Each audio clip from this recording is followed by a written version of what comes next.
Dans ce lieu, où tant de défunts de nos familles ont précédé Mme Pouliot qui nous a quittés. Dans ce lieu où tant d'hommes et de femmes viennent se recueillir auprès d'un être cher, faisons d'abord silence, en laissant nos cœurs se rejoindre pour retrouver Dieu. Il a fallu la mort pour que Mme Pouliot ne souffre plus. Mais c'est pour nous la source d'une autre douleur. Nous nous tournons vers toi, Seigneur notre Dieu. Nous savons qu'après l'agonie de ton Fils Jésus-Christ et sa mort sur la croix, tu l'as ressuscité d'entre les morts. Fais-nous redécouvrir, en suivant ses pas, que le chemin du calvaire conduit tous ceux qui le gravissent jusqu'au soleil du matin de Pâques. Par Jésus, le Christ, notre Seigneur. Amen. Notre Père, qui es aux cieux, que ton nom soit sanctifié, Que ton règne vienne, que ta volonté soit faite sur la terre comme au ciel. Donne-nous aujourd'hui notre pain de ce jour. Pardonne-nous nos offenses, comme nous pardonnons aussi à ceux qui nous ont offensés. Et ne nous mets pas à la tentation, mais délivre-nous du mal. Salut Marie, pleine de grâce, le Seigneur est avec vous. Vous êtes bénie entre toutes les femmes, et Jésus, le fruit de vos entrailles, est béni. Sainte Marie, Mère de Dieu, prie pour nous pécheurs, Maintenant et à l'heure de notre mort. Gloire soit au Père, au Fils et au Saint-Esprit, comme il était au commencement, maintenant et toujours dans les siècles des siècles. Que son âme et tous les âmes des fidèles défunts reposent dans la paix, par la miséricorde de Dieu. Au nom du Père et du Fils et du Saint-Esprit.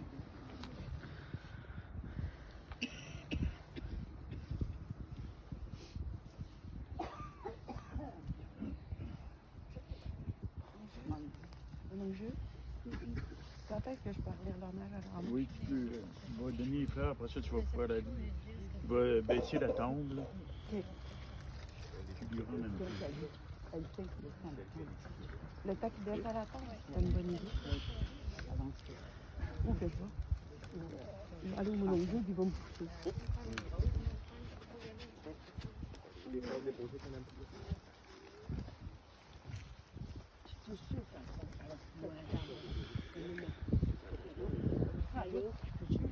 Ben oui, voyons donc. Je peux la prendre pour Ah, pas droit. je vais lui donner. C'est ma maman. Ça ne peut pas l'enlever à d'autres.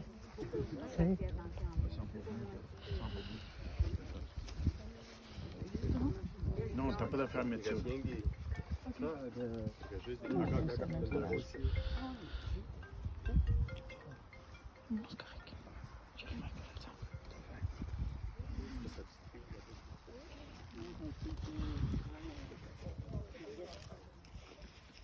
Écoute, là. Ouais? J'aime ça parler, toi. Il y en a qui n'ont pas entendu. Ah, non, c'est pas vrai. T'es pas parent avec les oreilles, toi? Oui. Allez. D'habitude, les oreilles, ils ne respectent pas. Et je la plus En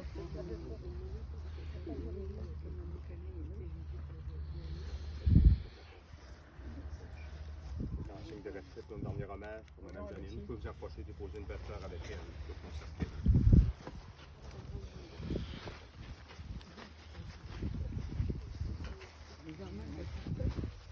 On met la fleur dessus.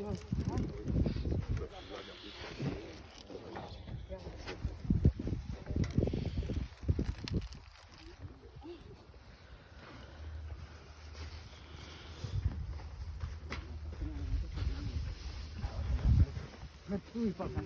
Je ne peux pas le remettre.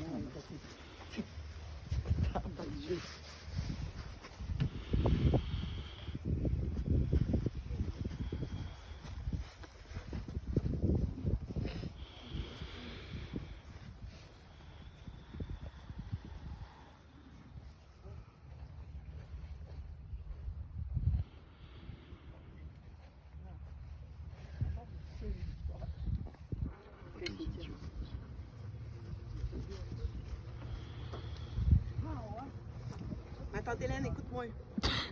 Attends, Hélène. Écoute-moi. Ah, je t'ai écouté tantôt. Écoute encore. C'est en moi. Je suis la 37e descendante de grand-mère sur 169. Elle a commencé sa vie de mère à un âge inimaginable de nos jours. Dans des conditions de vie rudes à travailler la terre. À une époque où les maisons étaient peu isolées, où le travail physique était exténuant, l'aide des technologies n'existait pas et tout demandait plus de temps et d'efforts. Devenue orpheline de mère à 13 ans, elle a revêtu le rôle de femme au foyer pour ses frères et sœurs.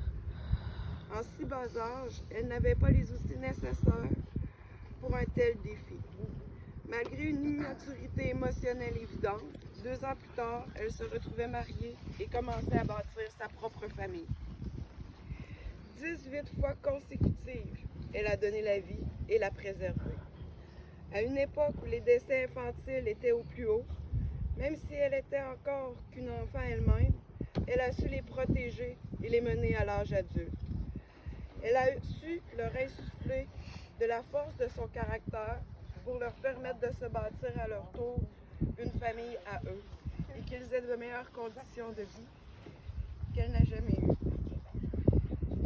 Durant leur enfance, ces enfants étaient tous unis, heureux, et le bonheur était leur mode de vie.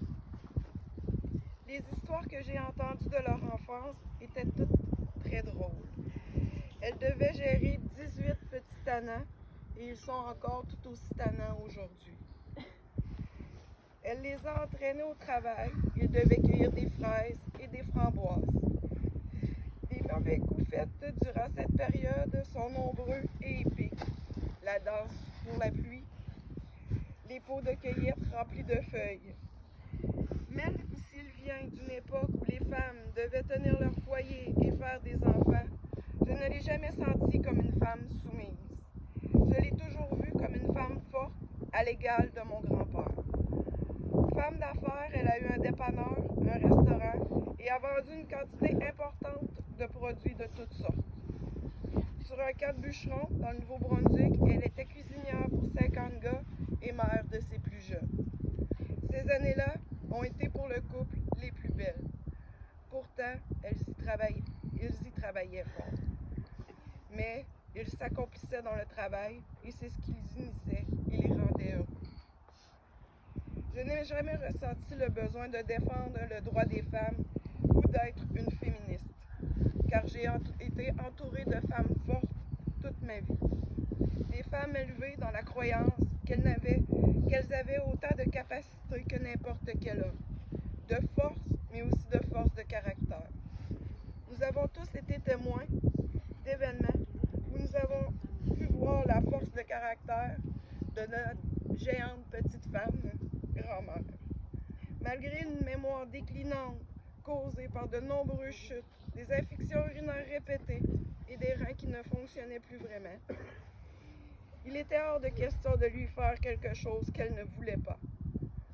Malgré une diminution importante de sa force et de ses capacités, on pouvait encore la voir frapper, serrer très fort les poignets et même laisser échapper de temps à autre un mot calvaire. Il était hors de question de la faire manger ou boire si elle ne voulait pas. Elle ne s'est jamais plainte d'aucune façon. Elle qui était la mère de tant d'enfants, elle a attendu un nombre de jours hors norme que la mort vienne la chercher. Elle a tenu bon pour Noël, sa fête préférée. La maison n'a pas été à la hauteur de ses attentes et avec autant de soins et détails qu'elle seule savait le faire, mais elle a attendu. Attendu de voir ses descendants autour de la table pour fêter Noël et le jour de l'an. Elle a attendu à la fête du roi, espérant nous voir enfin à son chevet. Elle nous a attendu encore et encore, certains, j'en suis certaine, de ressentir une dernière fois la présence de tous ses enfants à son chevet. Elle a attendu un dernier au revoir, mais trop peu se sont présentés.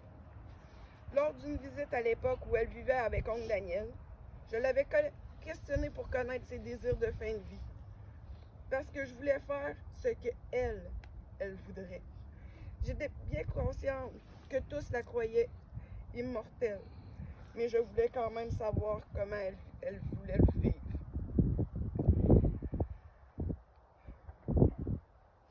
Croyez-moi, elle avait toute sa tête et avait été très claire. Elle voulait de sortir de sa maison d'une seule façon et c'était les pieds devant. Elle ne voulait être une charge de travail pour elle, personne. Elle, femme forte, voulait être autonome jusqu'à la fin. Et plus que tout, elle voulait mourir dans sa maison. Sa maison à elle, dans laquelle a grandi tous ses enfants, dans laquelle elle avait tellement de souvenirs, tellement de célébrations, tellement de bruit de vos voix fortes et de jouage de tour. Elle ne se couchait pas tant qu'elle n'avait pas de la visite, tant qu'elle avait de la visite. Peu importe l'heure et le jour, la porte était toujours ouverte et elle était toujours heureuse de nous recevoir. Il serait faux de dire qu'elle a été une mère parfaite, mais qui n'a jamais commis d'erreur? Qui peut dire aujourd'hui avoir été un parent parfait? Avec les outils émotifs dont elle disposait, mettons-nous à sa place et dans son contexte. Elle a fait de son mieux, et mieux que la majorité de nous, car aucun n'a eu 18 enfants. Ma grand-mère, c'était une force de la nature. Une femme de caractère, mais une femme de cœur, accueillante, disponible, à l'écoute. Elle priait régulièrement pour chacun de nous.